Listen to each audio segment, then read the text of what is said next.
रविवार व्रत की पौराणिक कथा इस प्रकार है। रविवार व्रत की पौराणिक कथा के अनुसार प्राचीन काल में एक बुढ़िया रहती थी।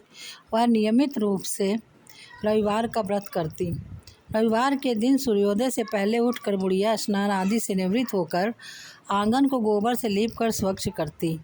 उसके बाद सूर्य भगवान की पूजा करते हुए रविवार व्रत कथा सुनकर सूर्य भगवान का भोग लगाकर दिन में एक समय भोजन करती। सूर्य भगवान की अनुकंपा से बुढ़िया को किसी प्रकार की चिंता एवं कष्ट नहीं था।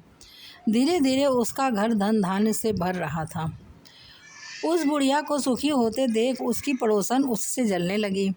बुढ़िया ने कोई गाय नहीं पाल रखी थी, अतः वह अपनी पड़ोसन के आंगन में बंधी गाय का गोबर लाती थी।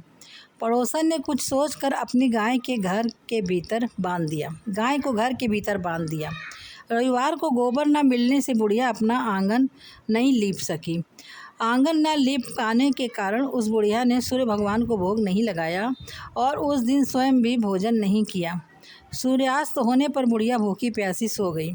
प्रातःकाल सूर्य से पूर्व उस बुढ़िया की आंख खुली तो वह अपने घर के आंगन में सुंदर गाय और बछड़े को देखकर हैरान हो गई। गाय को आंगन में बांधकर उसने जल्दी से उसे चारा लाकर खिलाया। पड़ोसन ने उस बुढ़िया के आंगन में बंधी सुंदर गाय और बछड़े को देखा तो वह उससे और भी अधिक जलने लगी। तभी गाय ने सोने का गोबर किया। गोबर को देखते ही पड़ोसन की आंखें फट गई। पड़ोसन ने उस बुढ़िया को आसपास ना पाकर तुरंत उस गोबर को उठाया और अपने घर ले गई तथा अपनी गाय का गोबर वहां रख आई। सोने के गोबर से पड़ोसन कुछ ही दिनों में धनवान हो गई। गाय प्रतिदिन सूर्योदय से पूर्व सोने का गोबर किया करती थी और बुढ़िया के उठने से पहले पड़ोसन उस गोबर को उठा कर ले जाती थी।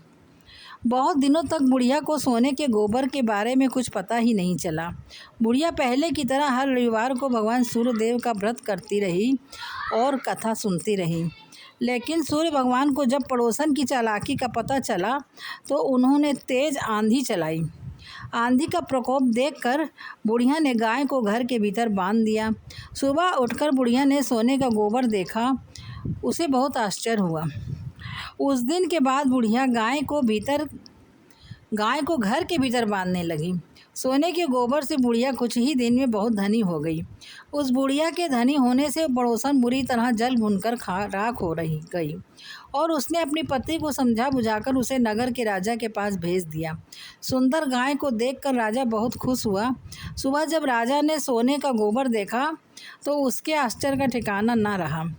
उधर सूर्य भगवान को भूखी प्यासी बुढ़िया को इस तरह प्रार्थना करते देख उस पर बहुत करुणा आई। उसी रात सूर्य भगवान ने स्वयं राजा को स्वप्न में कहा, राजन, बुढ़िया का गाय व बछड़ा तुरंत लौटा दो, नहीं तो तुम पर विपत्तियों का पहाड़ टूट पड़ेगा, तुम्हारा महल नष्ट हो जाएगा। सूर्य भगवान के स्वप्न से बुरी तरह भयभीत राजा ने प्रातः उठते ही गाय और बछड़ा बुढ़िया को लौटा दिया। राजा ने बहुत सा धन देकर बुढ़िया से अपनी गलती के लिए क्षमा मांगी। राजा ने पड़ोसन और उसके पति को उनकी दुष्टता के लिए दंड दिया। फिर राजा ने पूरे राज्य में घोषणा कराई कि सभी स्त्री पुरुष रविवार का व्रत किया करें। रविवार का व्रत करने से सभी लोगों के घर धन धान्य से भर गए। राजतय में चारों ओर खुशहाली हो गई। स्त्री पुरुष सुखी जीवन यापन करने लगे तथा सभी लोगों के शारीरिक कष्ट भी दूर हो गए।